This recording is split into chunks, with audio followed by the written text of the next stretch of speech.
everybody, and welcome back to my vlog. I'm Dominique Jackson. I am so excited that you're here and that you tuned in for another episode.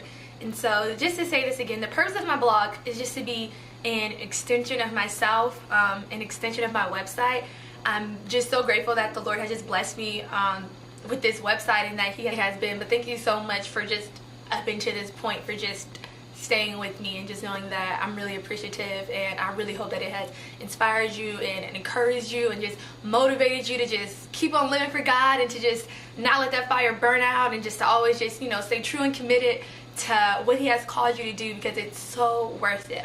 He promises you that it's so worth it. And so on today's episode, I do a little something different. And so I'm going to start this series where I start bringing on other young people who are just on fire for God. Like, it's so exciting to see the 20-somethings who are just like about their Father's business and doing what they have been called to do, and are walking in their purpose and are walking in their calling and are just so God-fearing. And so today I bring in one of my good friends. Her name is Bria Rogers, and she's going to share with you her challenges, her successes, her struggles. She's going to talk about the season that God has her in, and I just hope that she that her story just inspires you to, you know, to just to continue to live for God despite all the odds. And so I thank you so much, guys, for tuning in.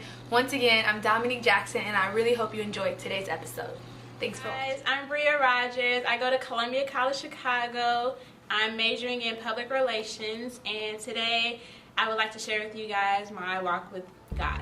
So when I was in high school, I would always get in trouble, always like disrespect my parents, or just, I was just a hard-headed child. I did grow up in a church home. I would always question, why did we have to go to church on every Sunday, and sometimes I would fall asleep in church, which wasn't the best thing to do because, you know, my mom was sitting next to me.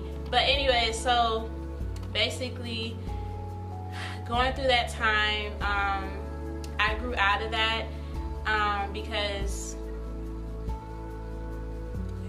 I just knew that God had something better for me in life. So once I got to Columbia, I had met these amazing people, and honestly, I believe that they have changed my life, or had a big impact in my life, dealing with God as well. So I started going to church more. I started praying more, and I just started just asking God, like, what is my purpose here on this earth? Like, why am I here? Through this season, I believe God is trying to teach me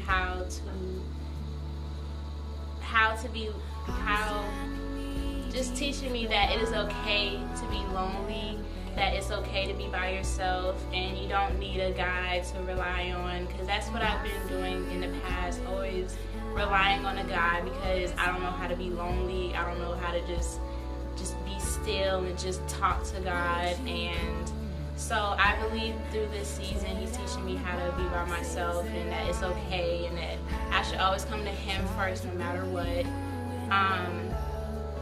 I believe that it's just like the best thing to do. Loving God at such a young age is an amazing thing. You know, you don't really find too many people in their like 20s who are just all for God and just love God no matter what. I can say for those young people who are struggling to know who they are right now, to just surround yourself with like-minded people, people who love and worship God, and, you know, and just pray, like pray no matter what. Right now, during this season, my calling, I believe my calling is to give back to people who don't have much, because I see a lot of homeless people out in Chicago, or like women and children just on the streets, and they don't have anything, and it's like, who am I to complain about, why don't I have these new pair of shoes or this new coat, or like, yeah, it's people who are like hungry, you know. So So I believe my calling is to just give back to people who are in need. Words of encouragement, I would just always say, just love God no matter what, because He yearns for your love, and He wants you to know that He's always there for you. So just pray out loud, worship God, and just know that no matter what, He'll be there for you. And thank you so much. I'm Bria.